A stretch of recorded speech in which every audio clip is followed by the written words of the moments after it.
Welcome, everybody. My name is Matt Reichert. I direct the Center for Learning, a division of OCP. It is wonderful to have you with us for this webinar conversation, part of our spring semester series of webinar conversations.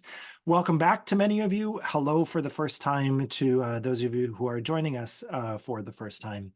I want to extend a very special welcome to my colleague and friend, Jess Garceau. Everyone, Jess, everyone. Jess is going to serve as our primary panelist today. There are so many ways that Jess can share her wisdom with us on so many topics when it comes to professional ministry. This is one where Jess's two worlds, and I'll have you introduce yourself in a second, Jess.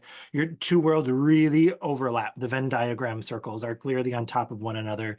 Your professional world and then also your ministry world and the way that you help communities work together better, pray together better. So I'm really excited that everyone will get to benefit from your experience. Just a couple of housekeeping details. If you are joining us watching the recording, we're glad to have you here. You can find the handout for today's webinar or resource packet on our website, learnwithocp.org, under the video tab. You can download it, you can print it, you can change it, you can use what you like, you can throw away what you don't. It is there 100% for you to be able to use areas in this topic, just to kind of give you a little push, hopefully, or nudge in the right direction. So I will share my screen and orient you to what's in the packet as we work our way through the conversation for today. If you are joining us live and you have a question or something you would like either myself or just to respond to something you're experiencing in ministry or some other question that you have, please go ahead and put that into the Q&A at the bottom of your screen. If you're watching the recording and you have a question, we still want to be able to respond to your question. You can reach out to us at our website, learnwithocp.org. You can submit a message that way and we'd be glad to be in touch with you. Okay. For right now, what I would love, if you're joining us live and able to do this and willing to do this, I'd like you to open up your chat window. And I want you to know I've set the chat window so that Jess and I will be able to see what you put in the chat, but our other participants will not, because we're talking about collaboration.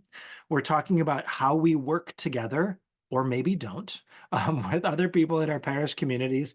And I want you to be able to be as honest and transparent as possible with these situations we can respond to, but I also want to respect your privacy. So know that when we ask you to add something to the chat right now, we will be the only ones who will be able to see it. If you want to make sure, if you in the chat window under 2, make sure host and panelist are selected, then the messages will only come to us. So here's what I'd like for you to put into the chat right now, if you're willing, and I'll give you a minute.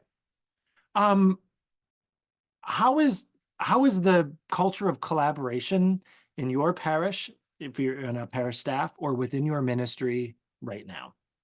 What does collaboration look like? Are you collaborating well? Are there particular stressors? Is there anything that's holding you back, whether it be personalities or something else?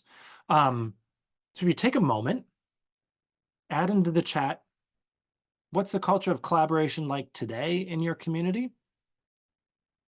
What are the barriers? What's holding you back? Maybe there's something that really is going well and you want to add that too. Well, you don't have to focus just on the negative, of course. So I'll give you a second to add something there. While you're doing that, Jess, I want to give you a chance to talk about you, introduce yourself to our community, and especially to talk about these two overlapping worlds that you inhabit professionally. Thanks, Matt. Yeah, I'm really happy to be here today with all of you. My name is Jess Garceau. I live in Roseville, Minnesota. And as Matt said, I have this interesting intersection because my day job is actually working at the Target Corporation. I work in the headquarters team and specifically in store operations, which is kind of a function that helps bridge the gap between our stores and our HQ teams.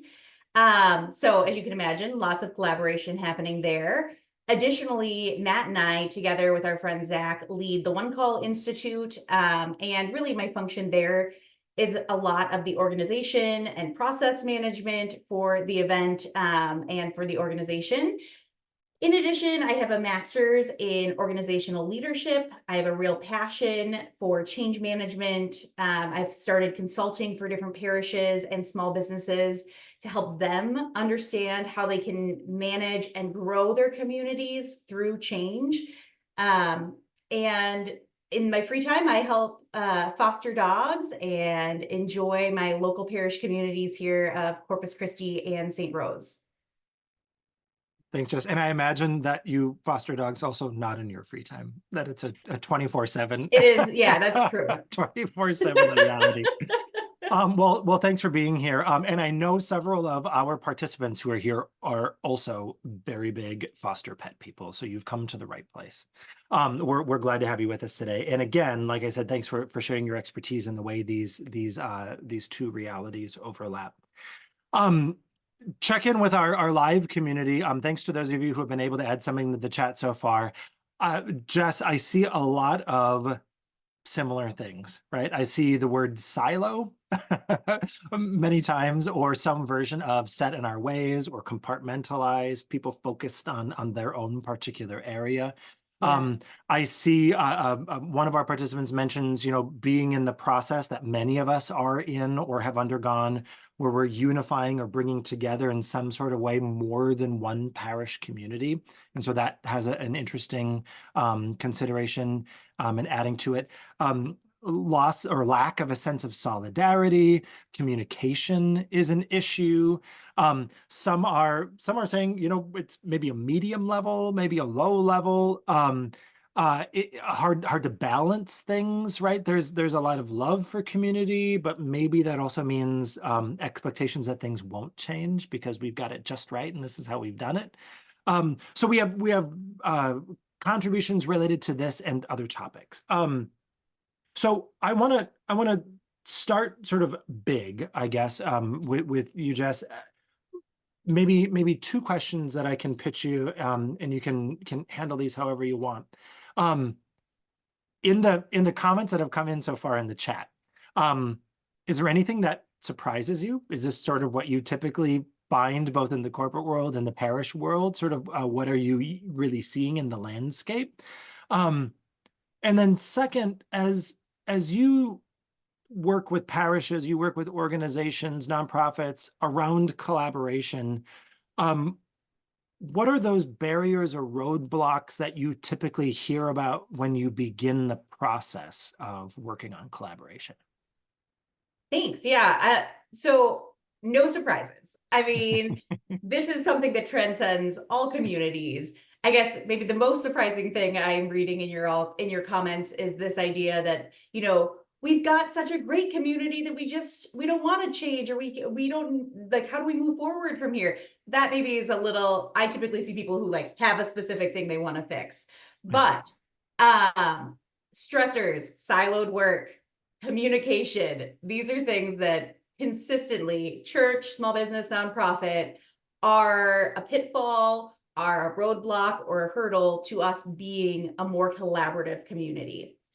Now, when I think about what, how do we get started in this journey? What are some of those first steps? What are those initial conversations?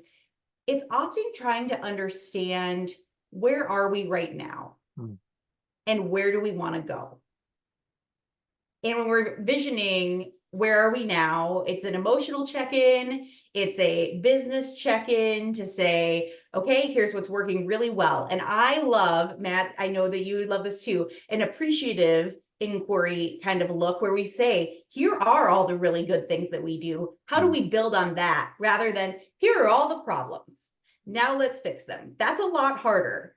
So I love to look at, here are all the really great things and how do we keep building on that or apply what's working to maybe what's not working. That tends to be the best first place to start. Yeah, no, that's great. And this is going to maybe sound like a dumb question, right? But under the title of, appreciative inquiry, and really let's look at the thing and identify it and then walk all the way around it, right? Many of our participants, most of the comments that came in refer to this siloing, right? Whether it's of ministries or of teams or committees or staff members, whatever that might be. Like you, I'm in a lot of parishes and dioceses, and I hear that all the time. W- How does, how or why does siloing happen? And why does it seem like our church and ministry is a particular venue that's prone to siloing? Yeah, I mean, that is a really interesting observation, and it's something that is 100% true. All of my ministry colleagues often talk about, well, in my music ministry, in my liturgical ministry, in the way that I want to do this, it's an individual action that, yes, comes Mm, together for a larger liturgical or ministerial purpose. Whereas I think in the business world, maybe there's more collaboration built into the foundation of who we are, the expectations, the mm, process. So, the first step is, do you have the right people at the table? And are you having the conversation broad enough? It's always okay to start big because it'll help you narrow down to something that's more manageable. Like, starting big can sometimes be overwhelming. I do understand, want to caveat that. But especially in the parish ministry world, I think starting kind of high level and big will help remove some of those individual silos, because you may see that you as a music minister are having a hard time recruiting choir members, but so is the volunteer mm. coordinator for RCIA and for, any of the programs of the ministry. And that becomes a larger community issue that together you guys can collaborate and can problem solve and can engage your parish in a different way, can meet them where they are to help call them into action, to help call them into doing this work. Yeah, and I want to remind our live participants that, again, if you have a question or you have something else you want to add into the chat, please add your question in the Q&A or continue to add things into the chat. What you've added so far has been so helpful. I wonder too, and again, I see that I see this all the time, like I said, in parishes, diocese, schools, the siloing, and I don't want to make it sound like it's the solution is simple. But I also sometimes think, and oftentimes find that in the vast majority of cases, the response also isn't necessarily rocket science. What I mean by that is it's going to be work. You need to be intentional at it, but it's not like you got to get some sort of crazy program or completely retool things. And the basis of siloing, I think sometimes where it shows up, there might be personality differences, right? There might be differences in terms of goals, what youth ministry is focused on and how they do it compared to liturgical ministry, and maybe that causes some sort of problem. It could be communication style between people. It could be generational differences. It could be a variety of things, right?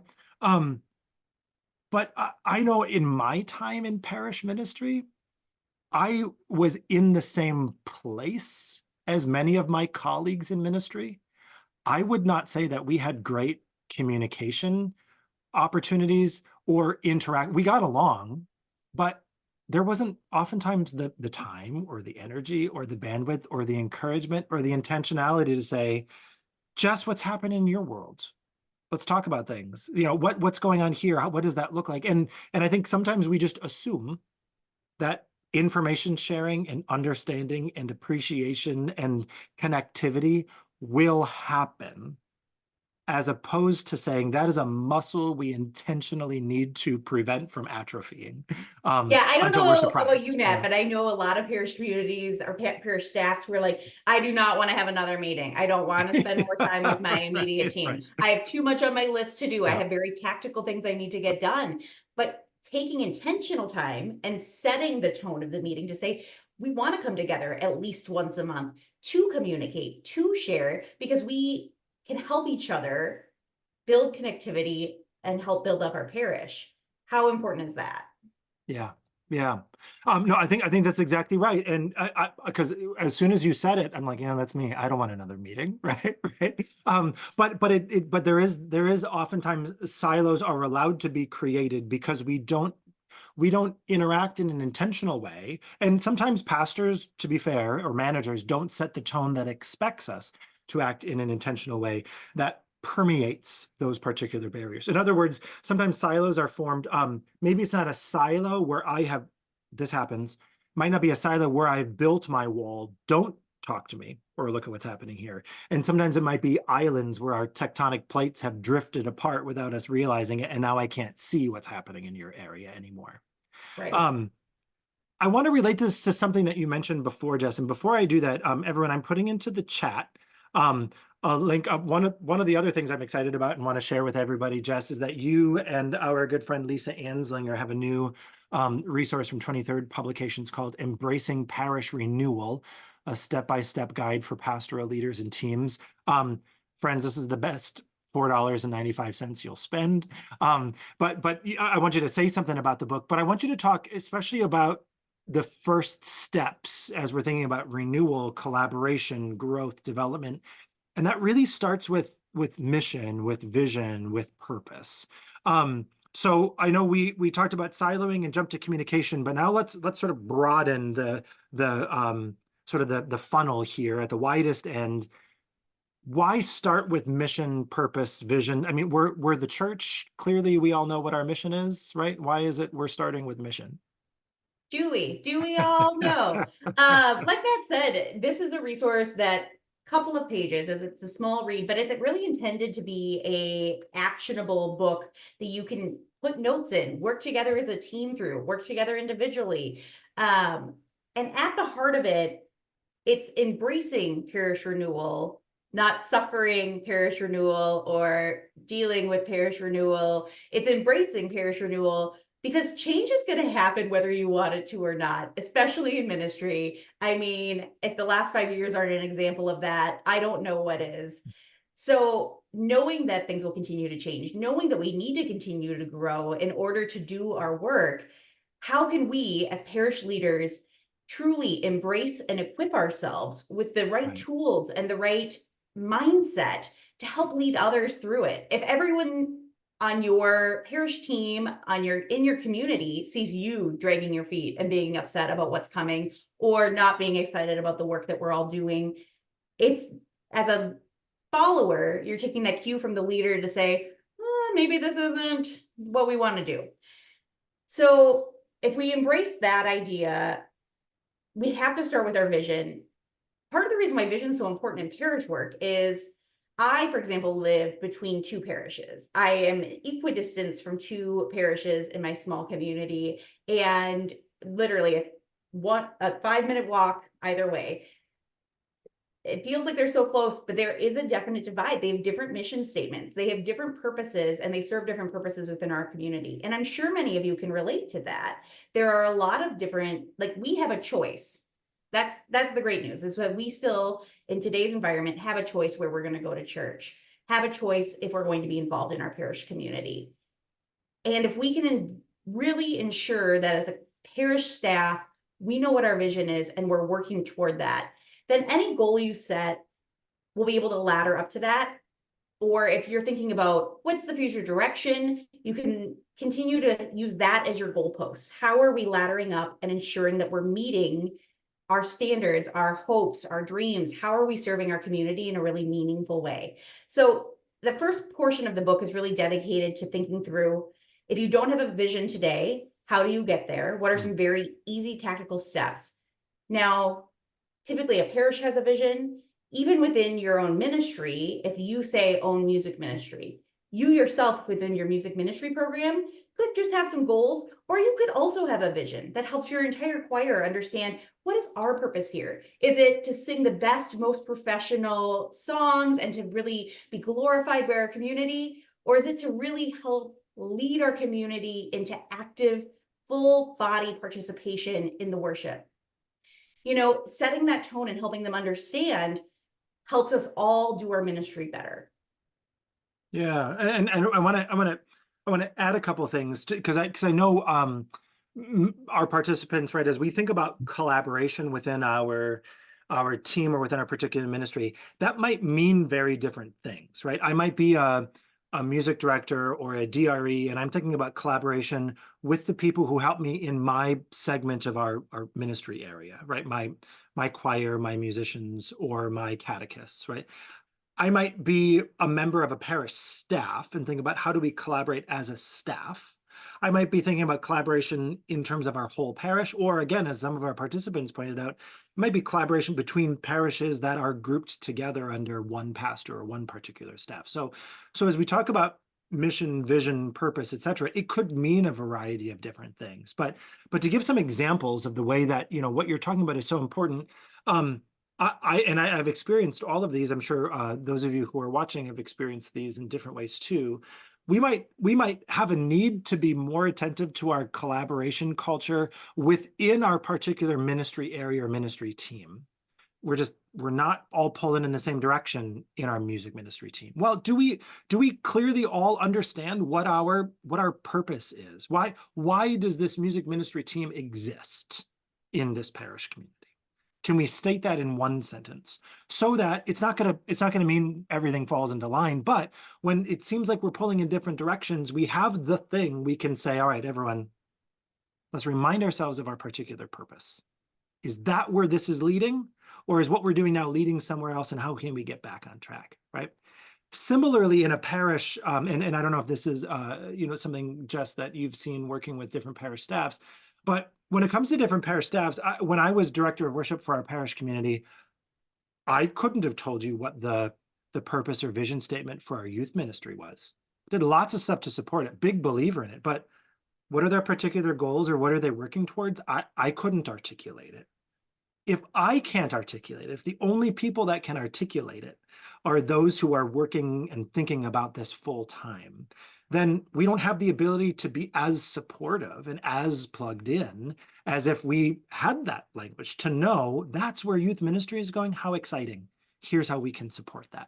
Right? And if your broader community understands that's what they're going after, that's where they're going, would you have more of engaged volunteers? Would you have people excited and wanting to help out and moving these ministries forward? Yeah. There's a question that just came in. Participant who's in a situation where there are multiple groups within a particular ministry. So in this case, it's a music ministry. So and whether it's at the same parish with multiple groups, sometimes I know for us in the Midwest, often this is still the case where if we have 3 masses on the weekend, there are 3 different music groups, and it's like 3 different music ministries. So it could be different groups in one parish or music ministry at multiple parishes that are brought together. But just any tips or recommendations in a situation like this for how to get all of those groups on board with a common shared ministry vision? I think there's a couple pieces to this. One is it one common leader across? If it is, it feels like it should be a little bit easier to gain that momentum because they can continue to share in a cohesive and consistent way what the goal is, where are we heading, what is our purpose. Now, different leaders across, how do the leaders come together and understand and align? One, do we even have the same purpose? And if not, how can we get to a commonality? Then, does it need to be so separated? Are there moments throughout the year that you could bring these groups together to form community? If we all have the same purpose, it's really great to be able to bring them together, maybe have a shared rehearsal, maybe have a coffee after mass just for music ministers, for example, so that they can get to know each other, so that we can talk about that purpose and the good work that we're doing, where we are today, where we hope to go. Yeah, I was telling Jess this before we started that my mantra for 2024 is no surprises, no assumptions. And I don't know that I'm doing very well at it, but that's what if I say it enough, maybe I'll be better at it. And I wonder sometimes we do, I think unintentionally, I know unintentionally, make assumptions about what people know and what they do, and without the guarantee of, I know they know this because I was there when we talked about it, right? And I think, what you're suggesting, Jess, in this example is spot on. I know in my parish growing up, very separate music ministry groups within our parish music ministry. And the only time we were ever together, other than seeing each other in the grocery store or something, was at Easter or Christmas Eve or something. If there's not opportunity or time to be together, I'm not suggesting, and maybe the answer is this, but I'm not suggesting that every single music ministry group needs to homogenize the music style or repertoire or whatever. Maybe you found something that works and maybe it fits within the guidelines of liturgical norms and everything. But it doesn't mean that you can't have the same particular vision, the same purpose. If our purpose, like you mentioned in the music ministry example before, is to, help facilitate and lead this communal worship for full conscious active participation of the assembly, great. Whether I'm leading from the organ or I'm leading with a guitar, we're working towards the same purpose. Can we start there? Oftentimes, I think where when we have different music groups and different style, it seems like that's the place where we sort of start by default. But really, again, we're talking about higher level. How do we start with that overall goal and communicate it? The communicating and the dialogue, I think, is really key at what you're talking about. Yeah, communication, I think I've never seen anyone upset to be reminded of what our purpose is. I've never really felt that it detracted from a meeting or held us back to pause for a minute, reset, and understand what our purpose is, what are we working toward, to help make sure that as we enter into this work, Yeah. we are all aligned. So it doesn't have to be every single rehearsal. It doesn't have to be every single parish meeting you have, but are there intentional ways that you work your purpose into an opening prayer for when you're starting rehearsal? Are there intentional ways that once in a while you bring it back up to say, hey, we're going to do this amazing preparations of the gift piece. We're going to really highlight how beautiful we can do a choral piece. As a reminder, here's our purpose, but in addition to leading full active conscious participation, we can also provide this real gift and give us a moment to share our musical, artistic talents while still achieving our purpose. Yeah. So if you're going to vary from the direct line, you may need to remind them that this is still part of our purpose. Here's why. Those are different ways that you can find natural moments to work it into conversation. Yeah. I want to continue with that train of thought. I also want to make sure to introduce to our participants live and watching the recording. I'm going to share my screen. We have a bunch of different resources in our resource packet that, again, you can adapt, you can change, you can use, you can ignore, you can share with a friend, whatever is most useful to you. That might help you with a couple of the things that we're talking about. So first of all, the first resource we have is this collaboration self-assessment. It's just an easy way to go through and ask yes or no questions about some of the factors, realities, situations that are components of or lend themselves to a culture of collaboration. So starting with number 7, do members of your ministry team have a good idea of their responsibilities and expectations? If you say, well, I don't know, then the answer is probably no, right? Again, no surprises, no assumptions. You know they have a good understanding because either you've heard them say it or you've given it to them, right? And then there's a spot here for an action step. If your answer is no, even if your answer is yes, what's something you could do to move the needle on this particular topic, right? So at the beginning here, we have several questions related to, does your ministry team or your staff or somebody have a purpose statement? Or a charter, and maybe that word isn't helpful, or that's a concept that's not familiar, but basically, do you know how you function? Do you know what's within your purview? Do you know what you're shooting towards or aiming towards that point on the horizon? And the second question I really want to emphasize, because we've talked about mission for a little bit, and I want to clarify or get ahead of the fact that your parish likely has a mission statement, right? Some sort of statement of mission. We're not talking about throwing it out and doing it again. What we're talking about is for a particular ministry, a group of people, do you have a mission or a purpose or something that is aligned to the mission of your particular parish?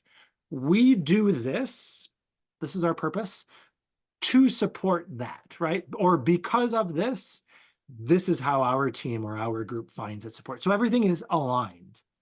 That also can help with collaboration, where I see, at the hub of the wheel is our parish mission, and I see what my team's purpose is and how it's connected. And now I see Jess, your team's purpose and how it's connected, and I get a sense of how we're all in this mix together, right? So we have this checklist. Again, maybe there are other questions you want to add. Maybe there's some questions that don't make sense for your ministerial context. Take a look at it. But I want to point out for this part of our conversation is we also have, again, a simple worksheet to guide you and people in your team through the process of identifying what would you say is the mission of your particular team or purpose statement? What is the vision? This is our mission, and here's where we're looking in the next year or 5 or whatever the case might be. And also, how do we behave? When it comes to collaboration, I have found oftentimes when there seems to be a broken culture of collaboration, it's because we have competing expectations. We have competing goals. We have competing mission or purpose. We also have competing ways of operating. We are all individual. I function differently than you do, et cetera. And we ought to. That's how we were created. But when it comes to the way our team or our ministry functions, our particular core values, these should be things that we all hold in common. So if Jess leads the chant scola at 9 a.m. on Sunday, and I lead the folk group at 6 p.m. on Saturday, we have the same purpose, right, of helping lead our community in full, conscious, active participation. We also have the same core values, and maybe those core values are, maybe a core value is professionalism, Musical excellence. musical excellence, professionalism, right? Whatever the pieces are in our particular style, they're going to be, I want to say performed, I'm sorry, executed in a musical sense, executed as good as can be. We're going to keep working at it. Maybe one of our operating core values is inclusion. We're going to make space for people who want to join our group. Right, we're going to make sure that we, in being musically excellent, we're including the assembly. It's accessible, right? Whatever that might look like. So again, as we're talking about this, and you might not necessarily know how to do this, what to do this, we've got some components here that could be useful. In interest of time, and I'm going to get to those of you who added something in the chat. Jess, could you say something about? So we want to get mission, purpose, vision, all of these things, goals aligned within our teams. Other teams or other ministries know how this works. How does that translate then to goals? So I know the purpose of my music ministry or the purpose of my catechetical ministry or adult discipleship. What about goals, goal setting, and making sure we all understand what those goals are in common? Yeah, I think goal setting is maybe something that I hear a little bit less of in my ministry work, but I think it's so critically important. Yeah. Sometimes I feel like people feel like these are like buzzwords, like corporate buzzwords that like that doesn't apply to us. We work in ministry. Yeah. No, I promise you it applies. So the goal and the way that I like to think of goals compared to vision, mission, purpose is that it's actionable, either short term or long term, but that it's actionable in the way that you can state the goal, you know what the purpose of the goal is, why it's important, but you can start to document some steps on how you're going to achieve success. You can answer the question, what does success look like? Mhm. You can set a timetable to help move toward completing the goal. So a vision, a mission, a purpose may not ever be completed. It's something we're always working toward, and you may change it over time to better adapt to your community. But a goal should be able to be completed. It can be aspirational, but like you should be able to move the needle and see progress. It's also something that could be individual, it could be a group goal, it could be a parish goal. So scope of what a goal could be can vary, and you can make it as big or small as you need to, but think about, is there a timeline? Are there steps to take that we can get there? Who needs to be involved? What does success look like? Do you need to get feedback in order to understand if it's successful? Like when I think about what does success look like, the examples that I like to use are maybe we do need to have a parish survey to see, did everyone understand X, Y, or Z? Or does everyone now agree and align with the parish budget and the special project we've decided we want to do? Or it might be more soft goals like, hey, have we seen attendance go up in these events based on some of the things that we've been working on the side?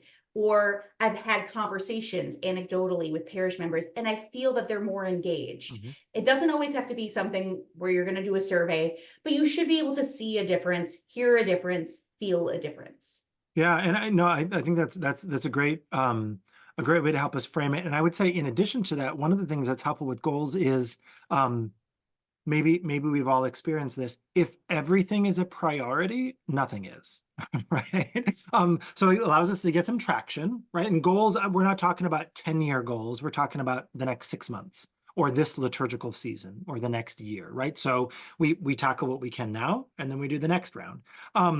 Goals are also helpful at keeping all of us aligned in our momentum, right? I use the common analogy before of rowing in the same direction. So let me give you some examples of some clear goal misalignment that I've seen. I coach a lot of people who work in pastoral ministry. These are examples of goal misalignment that I've seen just in the last week.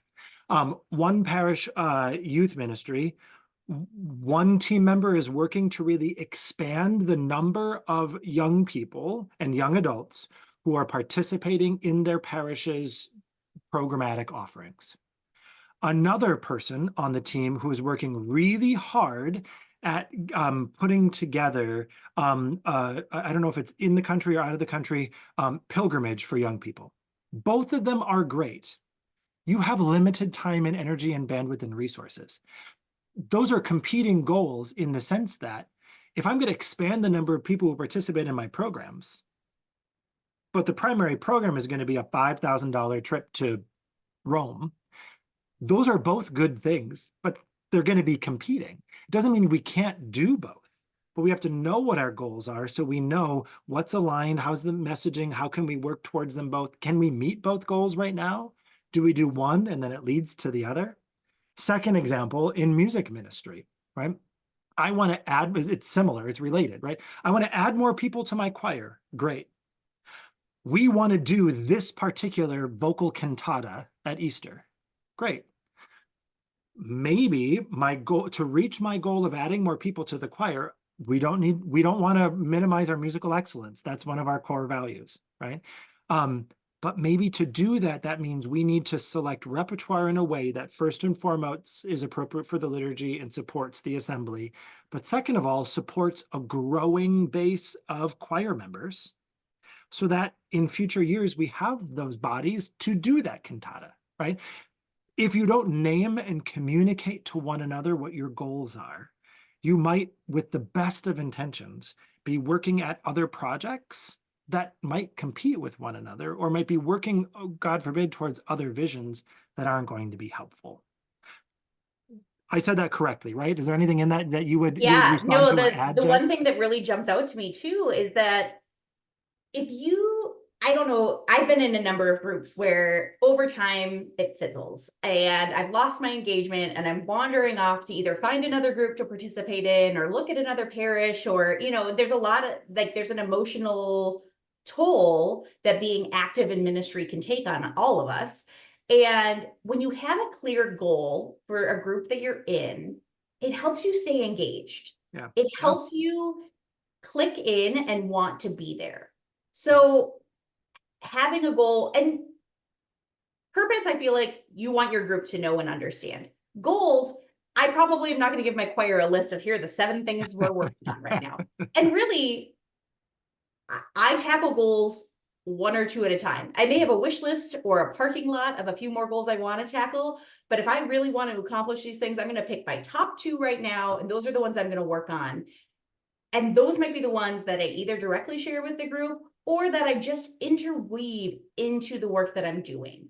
Because the goal might be personal to me, but it might also encompass the group, and I may need their buy-in to help be able to achieve that. So if inclusion is the most important part of my music ministry, and I really want to personally invite some new members to join our choir, that's something that I personally can work on.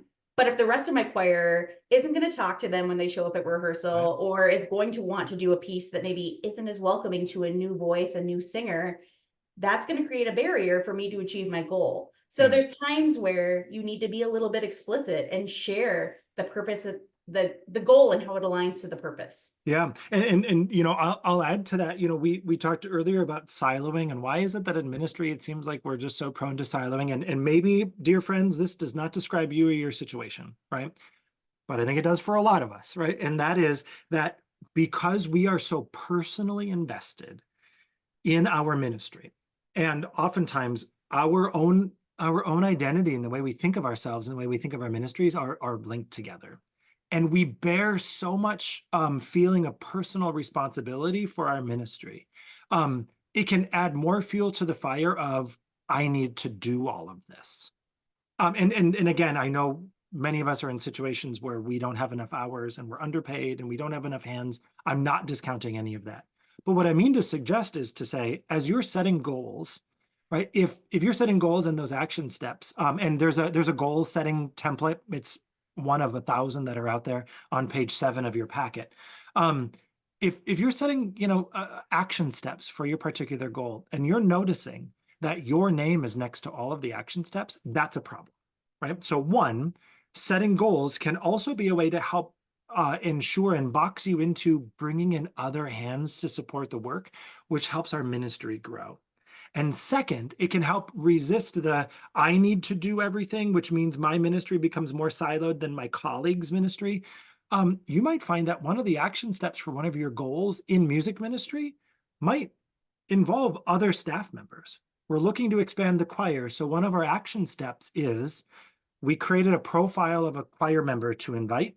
And now we need to go around and find out, ask people if they know anyone. And so I'm going to ask the adult discipleship person and the youth minister and the parish secretary and all of these people.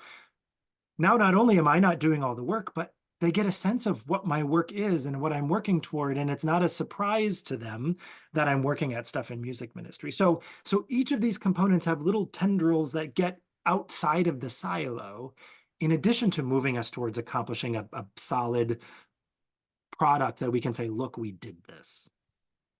I love that. I love the idea, especially of how do we not assign ourselves to every single thing. I'm type A, I fully admit it, and I love to get things done. And often that means, oh, I don't know if they could do it as well as I could, so I should just do it. But if the goal could be done at any level, with or without me, which is the goal for our ministry, because we all won't be here forever, then how can I invite others? How can I see the talent in them, their strengths, what their gifts are, and really intentionally say, hey, Matt, you know what I've really noticed the last couple of months that I have been meeting with you in RCIA is that it seems like you have a real passion for the word. Would you ever consider being a reader at Mass? That's a different ask than anyone want to sign up?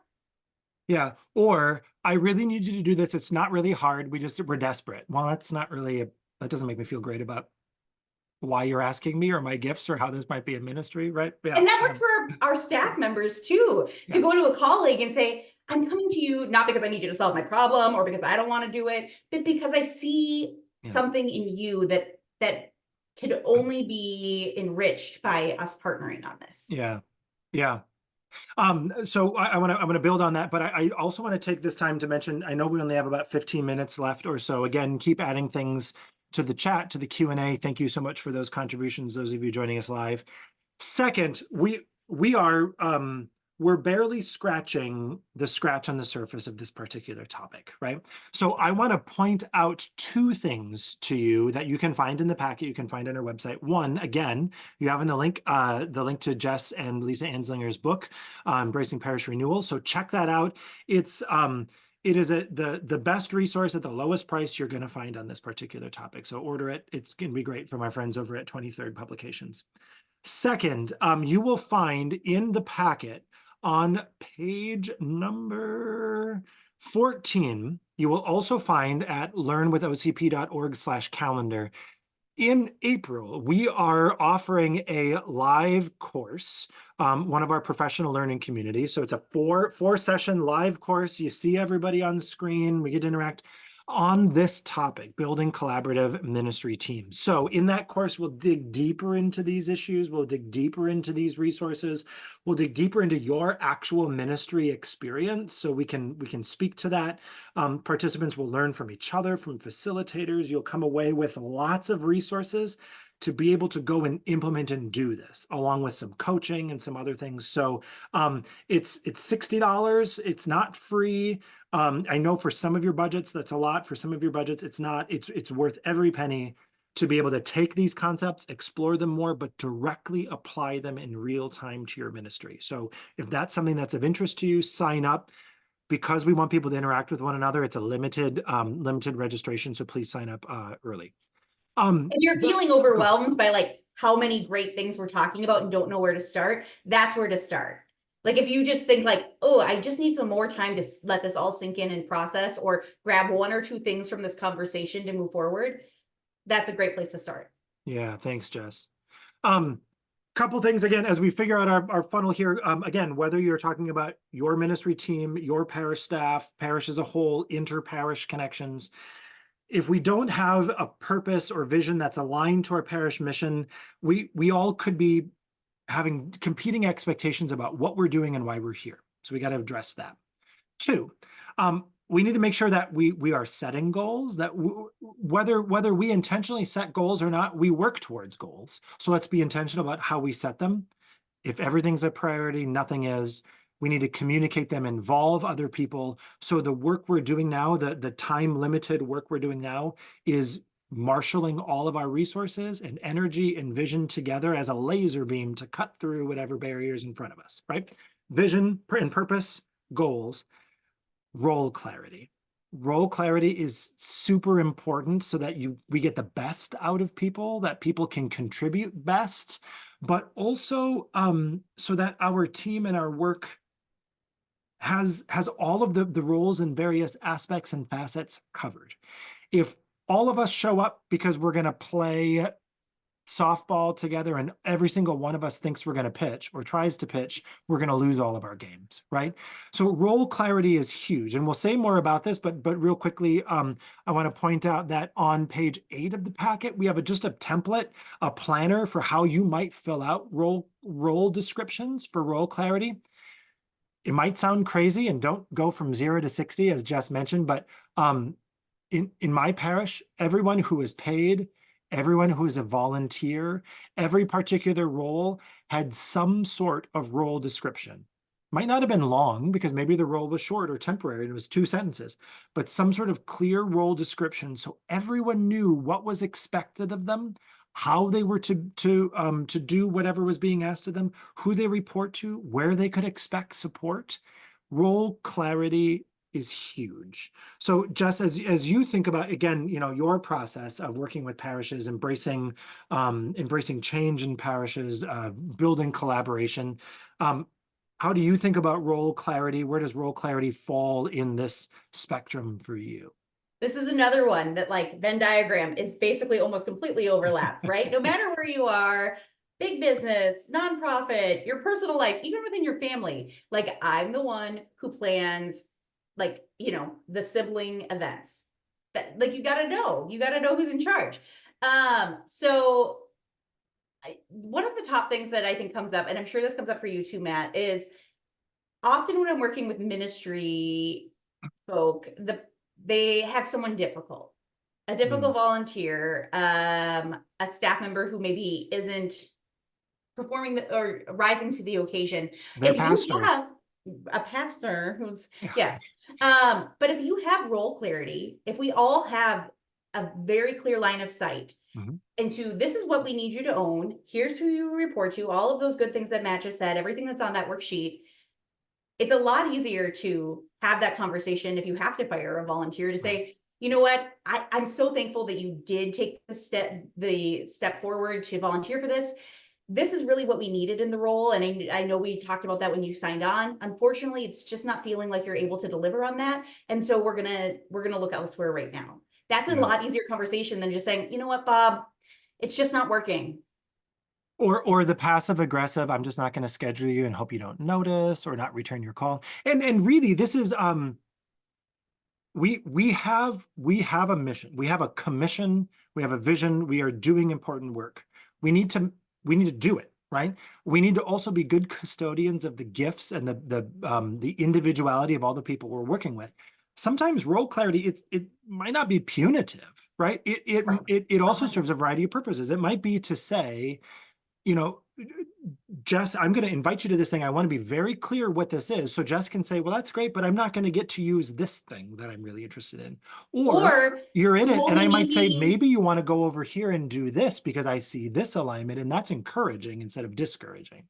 It's also really helpful to think about, I was just doing a workshop, and the parish was trying to figure out their future visioning, and they wanted to assemble kind of a task force of parishioners to help guide in that future visioning of what their parish would look like 3 years from now.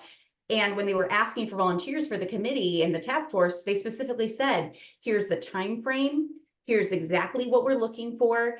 And you know what? They had more volunteers than they knew what to do with because they set the expectations early and were super clear. And that allowed people to feel like I can commit to that. I'm Yeah. passionate enough about this that I can commit to that. Yeah. And sometimes, again, when we have siloing, when we have what's the opposite of collaboration? When we have discollaboration, uncollaboration, when our collaboration is fractured, right? Or we aren't collaborating. Sometimes it's again because we're working in towards competing visions. Sometimes it's because we're working towards competing goals. Sometimes it's because of personality. Again, all of these things we've talked about.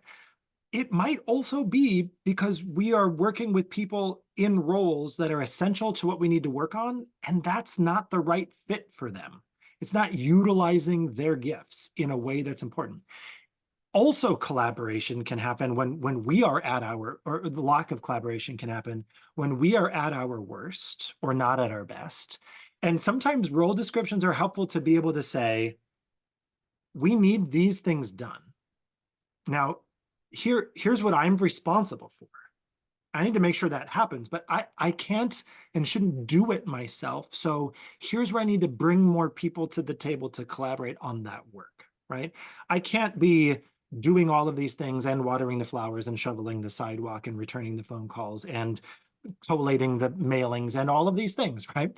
So role clarity helps in all kinds of ways to be able to make sure we have alignment between our gifts and the work that needs to be done to work towards those goals and fulfillment of our vision and our overall purpose. And like you said, it knocks down the silo if we all Right. understand what each other are doing. Right. I'm going to share my screen. Non-cooperation is the opposite of collaboration. Thank you. I knew it was there and I knew uncollaboration was not correct. So please don't use uncollaboration. I'm going to share my screen one more time to point out just a couple of other resources that are in the packet, whether they're useful to you or not. The resources themselves aren't so important as the kind of resource that you should have in your toolkit. These are resources that are meant to help you continue the ongoing team and individual formation of the people with whom you serve and you minister. We need to do this in an intentional way. Yes, we spend time with one another. Yes, we might serve alongside one another, but we need to make sure that we are constantly in developing team. Now, full disclaimer, I am a high functioning introvert who does not particularly care or thrive when it comes to things like icebreakers or whatever. So even the fact that I am encouraging to you ongoing team formation, there's a part of me that, is resisting that. But what I mean by this is making sure we all understand how we are at our best. So I want to show a couple of things that we use a lot in the way that we coach and do ministry coaching. You can find more information about our ministry coaching on our website.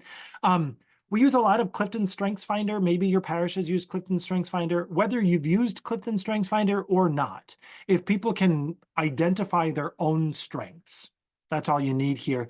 3 different activities you might use. These, what's in italics here are explanations for you as the leader, how to use this thing, not directions for the people in ministry, but 3 easy things to keep in your back pocket that you might pull out at some point in time when you have a meeting of all the people who work in your ministry or your parish staff, right? I love, I'll tell you, C and B are my favorite. C, tell me what your strengths are. Tell me when I get the best out of you.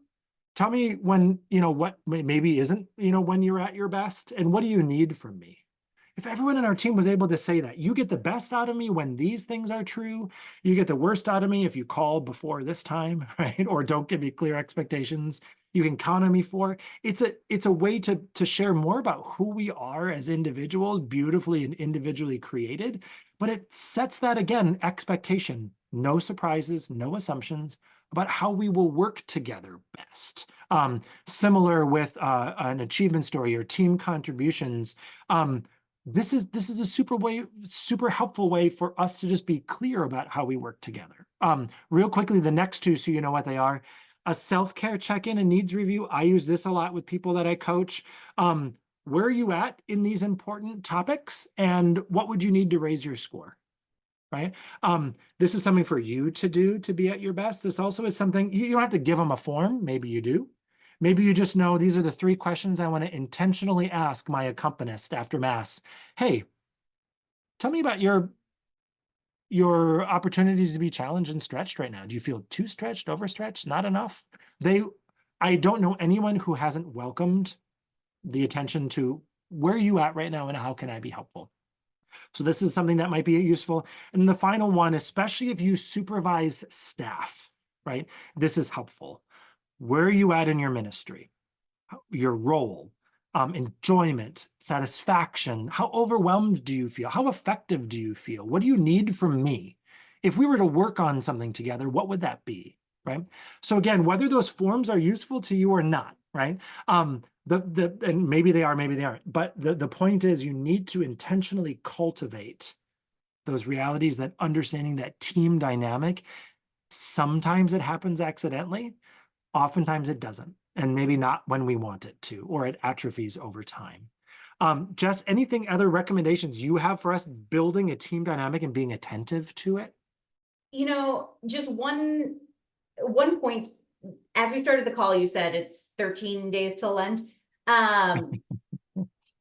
Collaboration, if you feel like maybe you have room to grow in collaboration today, I get that Lent feels very stressful because we're leading into the Easter season. Us as ministers are frequently kind of in our busiest as we ramp into that. But maybe as part of our Lenten promises to ourselves, you pick one thing that you can help move forward for collaboration within your team. If there's no better time for a parish community to come together than throughout Lent as we head into Easter, knowing that it's an all hands on deck moment as we get Yeah. to the curriculum.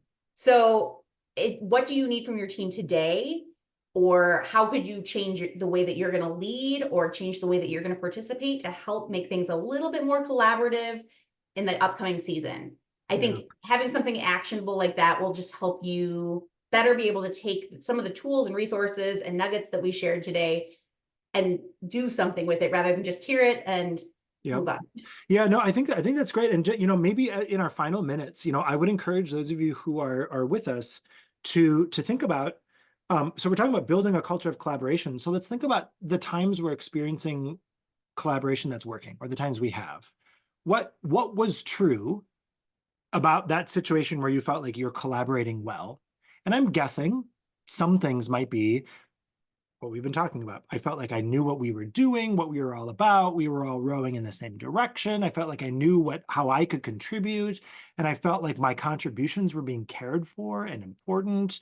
I got along with people. I understood people.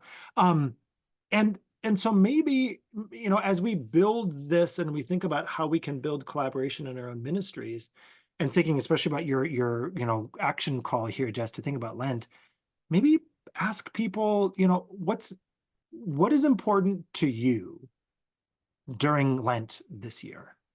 Well, how are you keeping Lent holy? Whatever it might be, to be aware of that, to build some of that understanding and that team dynamic as we're working our way through. Great. So now I know that. And here's how we intersect with that in terms of how we're working towards our overall goals. We can build space, etc. We're building room for people to feel like who they are and what they're bringing fits in a way and is seen and is recognized and is utilized. And I feel like I would add to a collaborative team anytime I feel like I belong there or fit there. So whatever we can do on that human level, I think is really important. And this little bit of investment now means a huge payoff later. 1,000%, 1,000%. Last thing I want to mention for the packet and the resource guide, as just mentioned, there's a lot of stuff that we're throwing at you, right? So what do I do with it? If you come away with this with a couple of ideas of what you can do, great. If one of these resources is helpful, great. If you're not sure where to get some traction, think about this action plan. What we've done, simple table. Again, if it doesn't work for you, adopt it, change it, find a different template. But if you think about a group or an area within your particular ministry that you want to address when it comes to collaboration, this is set to think about vision. What do I want this to look like to say this is working well? So then where am I at today? And then what are the opportunities for me to move from reality towards vision? And create some sort of action plan for you. Don't bite off more than you can chew. Think about from now until summer. Maybe your choir takes a summer break, or your faith formation classes take a summer break. So from now until the summer, what baby steps could I take to contribute to the circumstances for collaboration? Collaboration is something we can build. Collaboration is also something where sometimes we just have to create the conditions for it, and it happens, like flames bursting. I can create the conditions for combustion, and then combustion happens, right? So maybe I just need to be intentional in the coming weeks. How can I create the conditions for collaboration? How can I remove the conditions for siloing or segmentation? And like Jess mentioned, those little things now will pay dividends later. Maybe those are the baby steps where you start. Couple things. I know we're out of time, but please know, Center for Learning, we offer coaching, we offer consulting, we have this class coming up. We love to figure out how can we help you in your specific ministry context. We work for a universal church, and all of our parishes are so different, right? So we need to talk about this in terms of what's unique to your parish and those other dynamics. Let us know. We're there to help. Jess has amazing resources. Check out her book. She and Lisa are doing God's work, not only in this book, but all the other ways that they're serving. They do team building. They do workshops separately and individually. There are other organizations you can belong to that can help you. Don't not do something because you don't know how or you don't know who will support you. We just mentioned 3 people and all kinds of opportunities. There are lots more. And if you don't know how to find somebody, if you don't think we're the right fit, let us know and we'll help you find somebody who will assist, right? With that, thank you. Thank you for the time you spent with us. Thank you for all the things you're going to do in the coming weeks. If there's a way any of us can partner with you, please let us know. Be sure to check out Jess's book and the other great resources from our friends at 23rd Publications. Check out the One Call Institute, right? You're not going to be disappointed if you check out the One Call Institute. Applications just opened. Check out the Center for Learning. In your final preparations for Lent, be gentle on yourselves and one another. Ask for help. Know that you're doing all kinds of amazing things, and the work you're doing is appreciated by those in your community. And hopefully we'll see you on another webinar. The 22nd of February, we're talking about planning and leading First Communion liturgies. Yes, I know we're not quite to Lent yet, but we're already thinking about First Communion. So make sure to come back on the 22nd, register for that conversation. Jess, God bless you. Thank you so much. We're going to get you back. Can't wait. Thank you for everything you do for the church. Everyone have a wonderful day. God bless. Bye-bye.